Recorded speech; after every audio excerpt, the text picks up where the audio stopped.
প্রথম রাত। ফিওনা রান্নাঘরের কোণে বসে ভোজ সভার গল্প শুনছিল এবং জাদুকরি আখরোট খুলল। সে রান্নাঘরের প্রধানকে রাজি করিয়ে অল্প সময়ের জন্য বাইরে যাওয়ার অনুমতি নিল। দ্রুত সিঁড়ির নিচের গোপন কক্ষে গিয়ে মুখের কিছুটা কালি মুছে ফেলে সূর্যের মতো সোনালি পোশাকটি পরল। পোশাকটি এতই ঝলমলে ছিল যে বলরুমে প্রবেশ করতেই সকলে বিমুগ্ধ হয়ে তাকিয়ে রইল। রাজপুত্র তাকে নৃত্যের জন্য আমন্ত্রণ জানালো। নাচের মাঝেই সময় দেখে ভীত হয়ে সে পালিয়ে গেল। ফিরে এসে আবার ময়লা পোশাক পরে রান্নাঘরে ফিরে এলো। যাবার আগে সে রান্না করা স্যুপের হাঁড়িতে নিজের সোনার আংটিটি ফেলে দিল।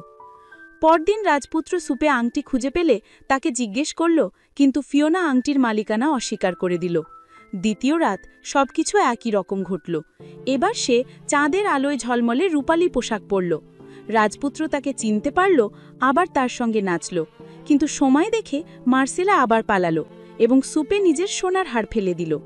সোনার হার পেয়ে রাজপুত্রের সন্দেহ আরও গভীর হল। নিশ্চয়ই ওই রহস্যময় নারী রান্নাঘরের মেয়েটি।